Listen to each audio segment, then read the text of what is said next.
शहबाज बिलावल मुलाकात में 27वीं आईनी तरमीम लाने पर इत्तफाक। अगले हफ्ते मौलाना फजलुर रहमान और इत्तेहादियों को एतमाद में लेने का फैसला। 27वीं तरमीम में सूबों के हकूक से मुतल्लिक खदशात दूर किए जाएंगे। 26वीं आईनी तरमीम में मौजूद खामियों का हल दिया जाएगा। मॉडल टाउन लाहौर में मुलाकात के दौरान वजीर आजम और बिलावल भुट्टो का जमहूरियत की मजबूती के लिए मिलकर चलने पर जोर। वजीर आजम शहबाज शरीफ ने कहा, 26वीं आईनी तरमीम की मंजूरी का क्रेडिट तमाम इत्तेहादी जमातों को जाता है। पहले अवामी खिदमत से पीछे हटे ना अब हटेंगे। बिलावल भुट्टो ने कहा, गैर जमहूरी ताकतों का रास्ता रोकने के लिए 26वीं आईनी तरमीम कारगर साबित होगी।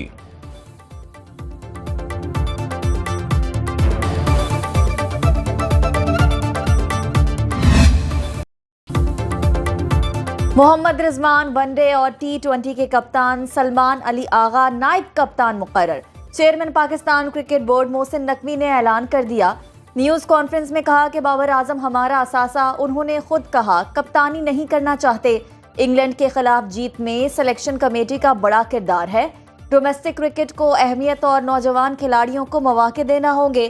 फखर जमां का शौकास जेर इल्तिवा, उन्हें फिटनेस भी साबित करना होगी। नए कप्तान मोहम्मद रिजवान ने कहा, ग्रुप बंदी का सब बाहर से ही सुनते रहे हैं। मेरा एक ही ग्रुप है और वो पाकिस्तान है। पीसीबी ने ऑस्ट्रेलिया और जिम्बाब्वे के लिए स्क्वाड का ऐलान कर दिया। दौरे ऑस्ट्रेलिया में शामिल बाबर आजम, नसीम शाह और शाहीन आफरीदी को दौरे जिम्बाब्वे में आराम देने का फैसला। डोमेस्टिक क्रिकेट में अच्छा परफॉर्म करने वाले खिलाड़ी शामिल। पाकिस्तानी टीम ऑस्ट्रेलिया और जिम्बाब्वे में 3 दिन वनडे और 3 T20 मैचेस खेलेगी।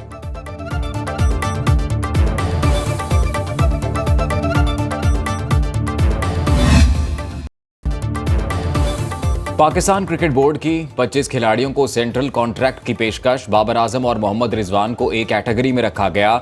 शाहीन शाह आफरीदी की ए से बी कैटेगरी में तनज़ुली। शान मसूद और नसीम शाह को बी कैटेगरी दी गई। नुमान अली और साजिद खान को भी सेंट्रल कॉन्ट्रैक्ट मिल गया। खुरम शहजाद, अब्बास आफरीदी, मोहम्मद अली, इरफान खान और उस्मान खान पहली बार सेंट्रल कॉन्ट्रैक्ट का हिस्सा बन गए। साबिक कप्तान सरफराज अहमद, इमामुल हक, फहीम अशरफ, मोहम्मद नवाज और फखर जमान ड्रॉप। रवा सीजन ए ग्रेड खिलाड़ियों को 60 लाख, बी को 41 लाख, सी को 17.5 लाख और डी कैटेगरी को 11,30,000 रुपए मिलेंगे।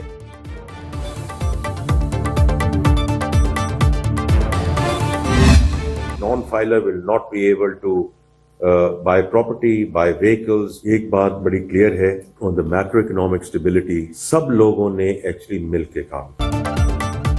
नॉन फाइलर गाड़ी और जायदाद नहीं खरीद सकेगा। टैक्स के लिए किसी को हरासा नहीं किया जाएगा। वफाकी वजीर खजाना मोहम्मद औरंगजेब की वाशिंगटन में पाकिस्तानी मीडिया से गुफ्तगू। कहा, नॉन फाइलर की इस्तिलाह ही खत्म कर रहे हैं।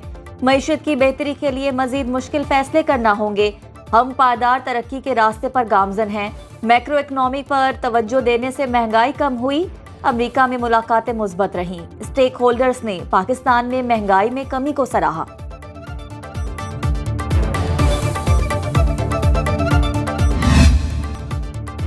लाहौर आलूदा शहरों में आज फिर सरे फहरिस्त रहा। दिन के औकात में एयर क्वालिटी इंडेक्स 600 से जायद रिकॉर्ड। आइंदा 24 घंटे में बारिश का कोई इम्कान नहीं। स्मॉग में इजाफे का खदशा। महकमा तहफ़्फ़ुज़ माहौलियात ने स्मॉग इमरजेंसी का अलर्ट जारी कर दिया। शहरियों को मास्क के इस्तेमाल और एहतियाती तदाबीर इख्तियार करने की हिदायत। कराची में गर्मी की लहर मजीद 3 दिन तक जारी रहने की पेशगोई।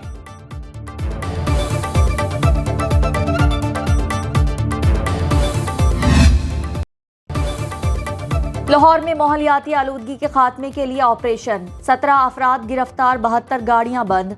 महकमे तहफ़्फ़ुज़ माहौलियात ने मजीद 4 इंडस्ट्रियल यूनिट्स गिरा दिए। धुआं छोड़ने वाली 234 गाड़ियों के चालान, 5 लाख रुपए जुर्माना। सीनियर वजीर पंजाब मरियम औरंगजेब कहती हैं कि शहरी स्मोक ज़दा सरगर्मी की फौरी इत्तला दें। किसी को अपनी और अपने मासूम बच्चों की जिंदगियों से मत खेलने दें। अपना हक इस्तेमाल करते हुए हुकूमत का साथ दें।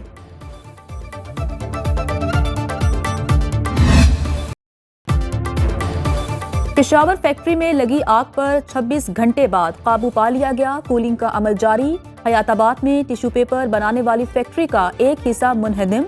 क्लियरेंस ऑपरेशन के दौरान दोबारा आग भड़क उठी। रेस्क्यू इंचार्ज के मुताबिक कूलिंग का अमल कई घंटे तक जारी रहेगा। 6 फायर व्हीकल्स और 30 फायर फाइटर्स ऑपरेशन में हिस्सा ले रहे हैं।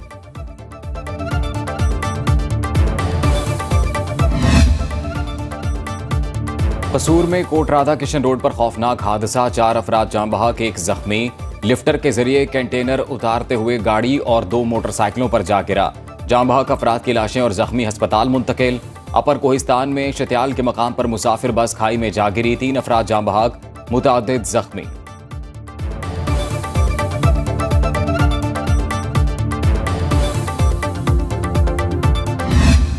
पूरी इसराइली लॉबी जो है वो पैरों पे गिरी हुई है कि खान और उसकी फैमिली को रिलीफ दिया जाए। जो कहते थे कि जी हम कोई गुलाम नहीं हैं। इस वक्त अमेरिका में भी गोल्ड स्मिथ लॉबी जो है वो सरगर्म अमल है। इसराइली लॉबी पैरों पर गिरी हुई है कि बानी पाकिस्तान तहरीक इंसाफ को रिहा किया जाए। गोल्ड स्मिथ लॉबी अमेरिका में भी सरगर्म है। वजीर इत्तलात सिंध शर्जील मेमन कहते हैं, बानी पाकिस्तान तहरीक इंसाफ की साबिक अहलिया और उनका भाई पूरी दुनिया में मुतहरिक है। रिलीफ देने के लिए लॉबिंग की जा रही है। वर्कर्स को इल्म नहीं, लेकिन बानी पाकिस्तान तहरीक इंसाफ के ताने बाने इसराइल से मिलते हैं। मौलाना फजलुर रहमान मोतबर शख्सियत हैं। अगर आईनी तरमीम में कोई कमी बेशी रह गई तो इनसे मुज़ाकरात किए जा सकते हैं। सिंध हुकूमत ट्रांसपोर्ट के शोबे में बेहतरी ला रही है। जब 18वीं तरमीम हुई तो उसमें कॉन्स्टिट्यूशनल कोर्ट को हमने नेक्स्ट टाइम पे रखा। बाकी सारी 19वीं तरमीम में सारी चीज़ें की। ठीक 19वीं तरमीम हमसे करवाई गई कि ये जो भी है हम इसको बर्दाश्त नहीं करेंगे। और सीधी सी बात कर दूं कि उस वक्त हमें ब्लैकमेल भी किया गया। 19वीं तरमीम हमसे जबरदस्ती कराई गई, ब्लैकमेल भी किया गया। पीपल्स पार्टी के सीनियर रहनुमा खुर्शीद शाह का इंकशाफ। प्रोग्राम बरक्स विद राना मुबशिर में कहा, 18वीं तरमीम में तब्दीली को आइंदा के लिए रखा गया। 27वीं तरमीम की बातें शकूको शुबात पैदा करने के लिए की जा रही हैं। 26वीं आईनी तरमीम पर अमल दरामद और जजेस की तादाद का फैसला 15 से 20 रोज में हो जाएगा।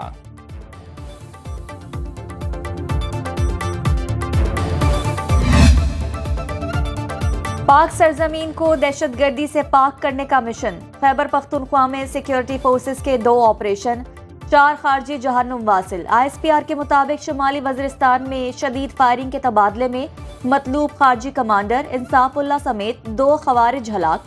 जिला खैबर में भी कार्रवाई के नतीजे में 2 खवारिज जहन्नुम वासिल, 3 जख्मी। भारी मिकदार में असलहा और गोला बारूद बरामद।